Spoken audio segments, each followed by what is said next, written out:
Welcome. First of all, here comes the sun, dee-dee-dee-dee.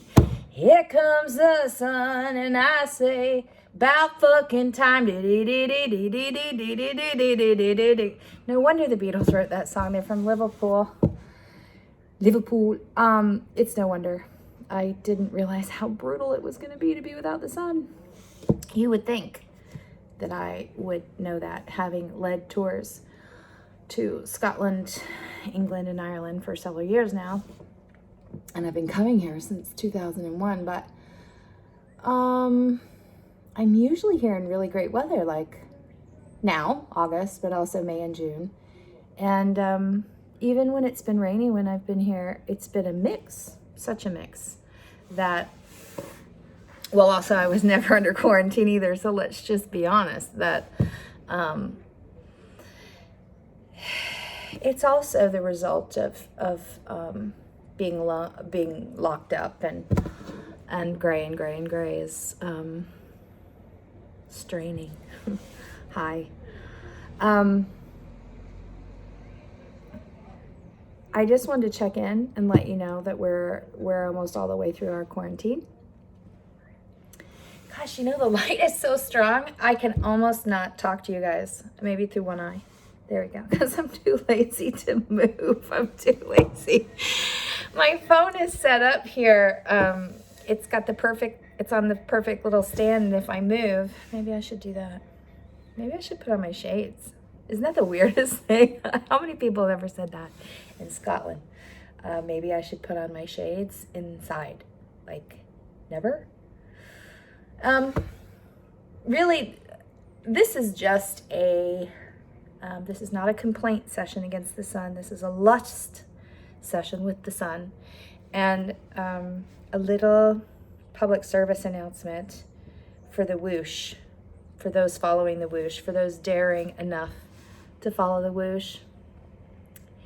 You're going to get to the part where it's not easy.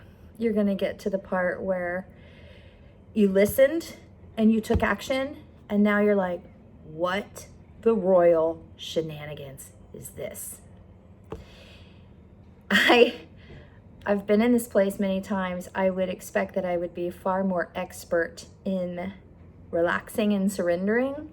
I do feel like I'm a surrendering expert. It's amazing for an expert how much resistance I throw up against myself. Not like throw up against myself, but throw against myself. It's amazing, how much I do that. And I was just laying in bed this morning, and I was remembering someone that I met when I was down in Costa Rica working with plant medicine. I remember that person telling me that the turning point in their life was when they decided to listen to their soul, no matter what it told them to do, and to obey it at all costs, obey its directives at all costs. And I thought, well, that's really interesting because I feel like that's how I live. And then upon reflection over the years since I heard that, I realized, yeah, that is exactly how I live. And once I do it, and once I listen to soul, then I have to battle my mind. And that's been happening a lot here. Quarantine's great for that, right? Quarantine's great for meeting your little mind enemies and your mind resistance, and trying to deck them out in bunny rabbit slippers and pajamas, and try to make them eat peanut butter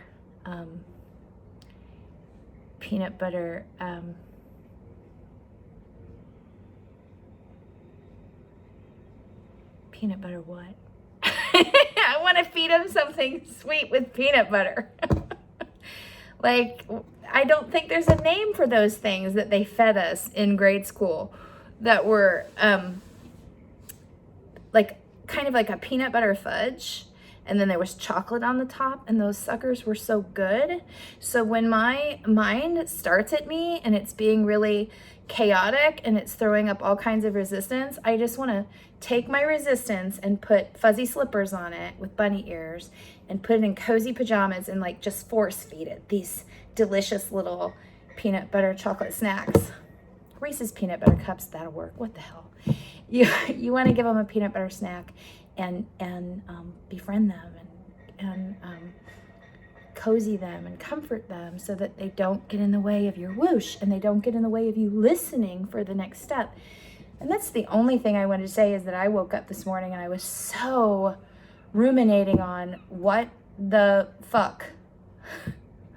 Because here I am, I do not know the next step. I do not know why even Edinburgh. I mean, I got the click about Edinburgh. I knew this is where we were coming. I knew we were going to get here eventually. Then I realized that we had a timeline where we were going to have to go during COVID. That I wasn't expecting that. Girded the loins, came over here, and for the first week I've just been so excited I'm not dead. It's been a bit of a distraction for me just to be so excited that I'm not dead. And then I started waking up going, well, what do I do if we buy a place here and we're counting on Wonder Hunters coming over here and COVID doesn't go away, or the next COVID comes up and it affects travel, if tourism doesn't kick back up, if people can't come, if you build it, they will come. I am not just building a dream field in my backyard for me. I'm not doing it. I'm building it for you. And I'm building it for 18-year-old Angie that didn't have a place to go when she needed to feed on myth and fairy tale, when she needed stories, when she needed to see Arthur Rackham, and she needed to see Kiniko Kraft, and she needed to see David Delamere, and she needed to see Brian and Wendy Froud, and she needed a place to go where she could feed on possibility and wonder and creatures and the lightest light and the darky darks and the things that go bump in the night and the things that glitter at the edge of the periphery of our vision. When she needed those, there was no place for her to go. And so this is for all those girls out there who need to see that the things that they're envisioning in their heads can be made real, and that they can bring their own version of myth and fairy tale into the world. Super, super important that we believe it and that we know it can be done. So no, I don't want to build a dream field in my backyard if nobody's coming. And so I'm like looking around at Edinburgh. You're wonderful. I love you. But why am I here? I don't even know the next step except to look at some properties and consider the possibilities. And then I start feeling irresponsible that I have no idea what's going to happen to our money. I have no idea what's going to happen to my mother's health. She's getting old. I have my 6 dogs at home. They're staying with friends and with my mom. And I'm like, what am I doing? And I need some answers here and help me out, right? And then I'm laying there in the bed and thank God, because this kind of what the hell am I doing? Once you've taken a leap of faith, this kind of thing can take over, and it can take over for years or months or weeks. And maybe this is my expert at surrender. I've just shrunk the time down from the amount of time I give that voice over. So I really just came on here today to tell you guys, I've been struggling. I've hit the surrender point. And the one thing I want to tell you, if you've had the whoosh but haven't acted on it, or you've acted on it and you're scared of shit, or you're starting to work on the logistics and putting things down on paper, and you're like, what am I doing here? I don't know what I'm doing here. And your mind is talking.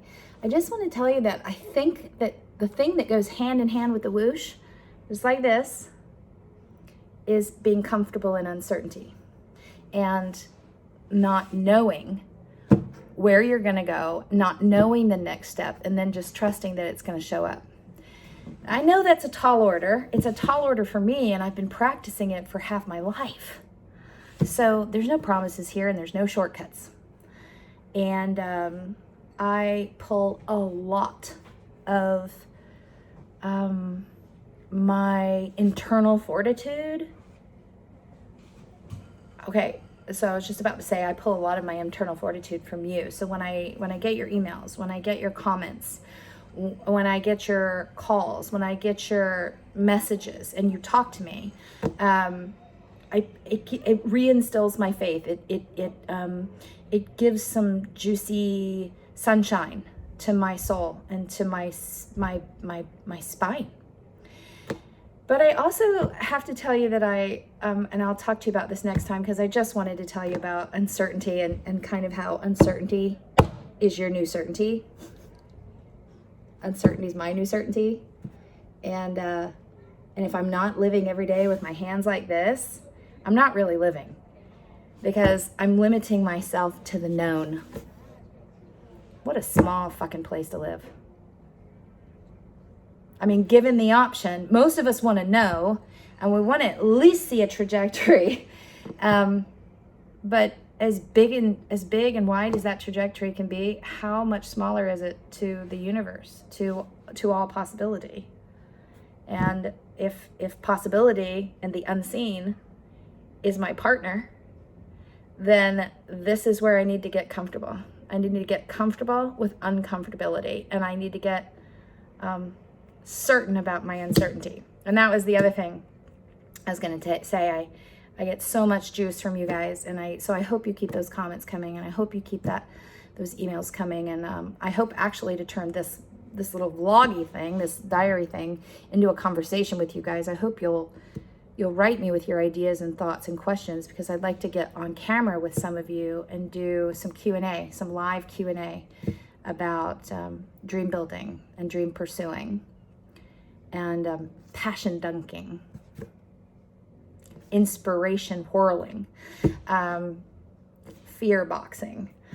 But the other place I pull my support from is the invisibles.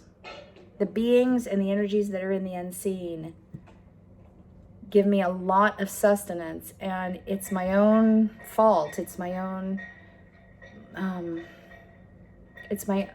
own act of self-sabotage when I won't let them take their time to reveal to me what comes next.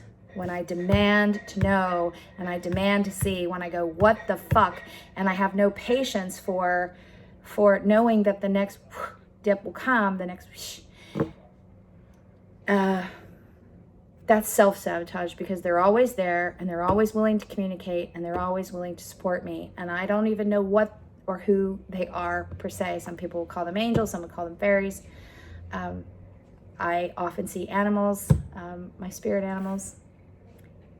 Whatever they are, whoever they are, and however they operate, they're around, and I can feel their love and encouragement and support, and they have their own timing, and I'm just in the surrender part of listening to that timing and letting my brain So uncertainty is a certainty if you're going to follow your passion, if you're going to follow the whoosh. And I'm over here doing great, and then being my own worst enemy. And that's, I think that's okay. I think it's okay for all of us. Until next time. Maybe next time I see you, quarantine will be over. And then I'm going to take you. I'm going to take you to see some cool Scottish shit. And I'm going to take you on some house tours. We're going to go look at some houses. And hopefully a handful of cathedrals, and maybe a castle or two. Till then.